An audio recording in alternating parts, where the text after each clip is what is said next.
Morning, it's Ask Dr. Ben. It was too windy outside. I couldn't hear myself. I think that would have come over on the microphone. First question today on this Watermelon Monday. Yeah, aren't those cute? I don't know where Nicola finds these things. The question is from Tracy. Hi, Nicola and Dr. Ben. Hello, Tracy. I saw a nifty news report about llama-derived antibodies for betacoronaviruses. And betacoronaviruses are this group that includes SARS and MERS coronaviruses, SARS 1 and 2, and a bunch of other ones, including HKU1. That's another human coronavirus that is not in the same league as SARS and MERS. And so the question is about a preprint in the journal Cell, which is a very good journal, very high impact. And I'm pretty sure I understand the gist of it. It's dense and full of field-specific vocabulary. Yeah. This thing is a synthetic biology lesson all in one. And in fact, if I was teaching synthetic biology this summer, it would be on there. I think I'm going to use this paper in our vaccine development course this summer because this is got a lot of good stuff in there. And it's nice when you can just have it all compacted into one paper. You learn a bunch of things. So, all right, what did we learn today?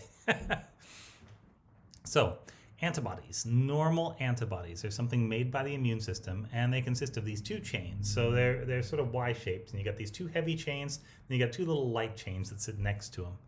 And it turns out you only need the front end, the part with the light chain and the top half of the heavy chain, if you like, to actually stick the antibody onto whatever it's trying to stick to.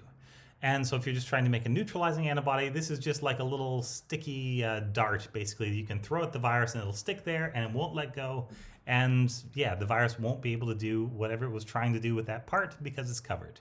That's that's all it is. Just like, ooh, are you going to use that? I hid it under this little bag. And the virus can't take the antibody off, can't look under the little sheet, see what was going on under there. So it's good. It's a nice way to shut down viruses. So what they did was they took some of this protein and they put it into llamas. And why llamas? Well, llamas make a different kind of antibody. Actually, all things related to camels, if I remember correctly, make this thing called a single-chain antibody. So instead of the antibody consisting of two parts, like this on each side, the antibody is just one part that sort of wraps up in a little ball. And so you can just make one gene and it'll fold up and it'll make a beautiful, functional, working antibody. It's very cool.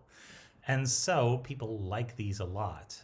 They're much easier to work with and they're easy to do the next thing with, which is called phage display.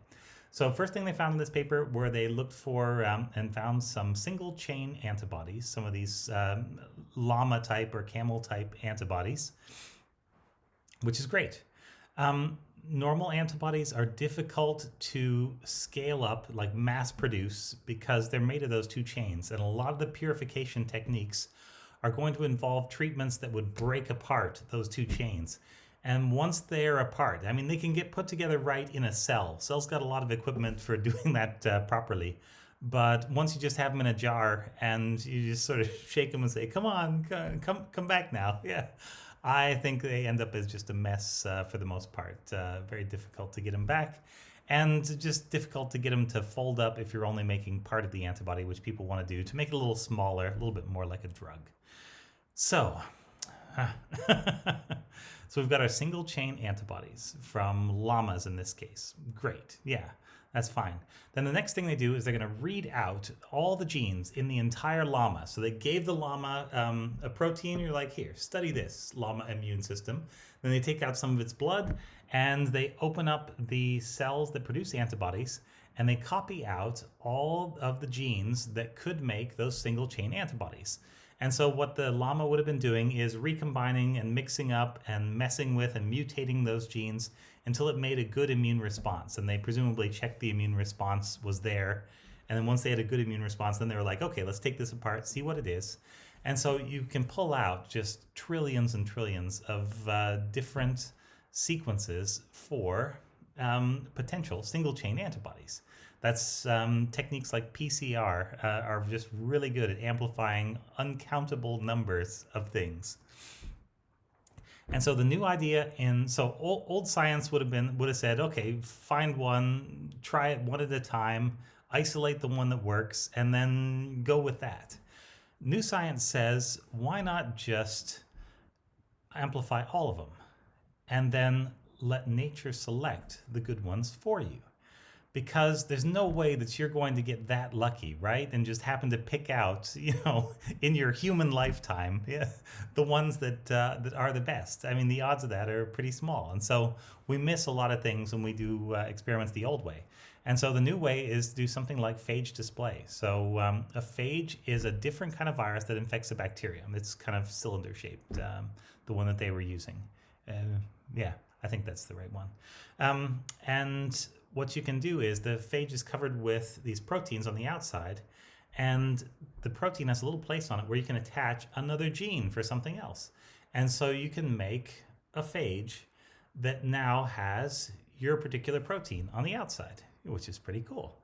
And so it's like a little rod covered in an antibody in this case. And what they do is then they'll just make up some sort of purification column. We'd have to look in the materials and methods to see exactly how they did this. But you can attach your spike proteins to something. Let's say you just attach them to the side of the tube. It'll be something more sophisticated than that. But so you got spikes stuck to the tube, and you put your virus down the column, and then only the virus that's able to stick to the spike will stay in the column, and everything else will just run right through like water. Yeah, or like anything does. And so fine, you've now captured the good ones, and now each of the good ones has the gene inside it that made that antibody on the outside. And so you just take all those good ones and you grow them up, and then you repeat this usually a couple of times, and you're sort of like panning for gold. You're sort of sifting through trillions. It's more than trillions, but we'll just say that because it's like a big number. Trillions of possibilities. And you're going to end up with something like 5, I think they report in here. And they're going to be 5 really good ones, the 5 best ones, in fact, at actually sticking to spikes. Yeah, so wow. And so then once they got that, they went and did a structure of the antibody stuck to the spike. And sure enough, all the ones they pulled out bind to the part of the spike that sticks to the receptor. So we know that's one of 2 places on the spike where you can actually put a neutralizing antibody. It's one of the parts that the spike actually has to use in a particular way. It has to be able to, it's got 3 of these things. It has to be able to stick one up, and it has to reach out and grab onto a cell with either that one or with one of these other 2 that's down. We're not completely sure, but I would think it's probably the one that's up. And so they found some antibodies that only bind to the one that's up. They can't bind to it when it's down. And they found some antibodies that bind to any of them when they're down or up. We know there's another place where you can actually stick an antibody, and so that's down at the second little activation site, the place where that protease called TMPRSS2 is going to cut the spike and sort of activate it. And yeah, if you cover that area over, then you can't get the activating protease in there, and so yeah, nothing happens. So they're little tiny things from a llama, but who cares that it's from a llama? Because you can make these in bulk. You can grow them in plants, you can grow them in bacteria, yeast, whatever you like. You can purify them easily. And so these are potentially something that can be used as a treatment. Now, are they a cure-all? Probably not. A similar cocktail of 3 of these single-chain antibodies was tested out during the Ebola outbreak a couple of years ago. It was called ZMAP or ZMAP if you're over in the UK. And it ended up being no better than hospital bed rest in terms of actually saving people from death. Because it's not just about the virus, it's also about the immune system's reaction. And I think any of these sort of one-sided strategies, unless they are a guaranteed one-shot kill every single time, I think you're probably going to need to go in with a combined approach. Coronaviruses are just a little bit of a tricky problem in that way. But it doesn't mean we can't do it. It just means we need to use this and something else. But yeah, so it's interesting. There are a couple of these papers like this that are out there now with some single-chain antibodies against SARS coronavirus 1 or 2, or there's even one that works against both of them. So that's pretty good. This can only be a good thing. And yeah, it'll take a while to scale them up and prove that they're actually safe to use in people, but antibodies usually are. And so at that point, I think, yeah, we'll start to look for them in the hospital, or at least in clinical testing. So this is a positive thing, definitely a positive thing. It's not over yet. I want to give that impression, but yeah, it's a good little bit of science. So thank you very much. This was a super long Ask Dr. Ben. Thanks for sticking around.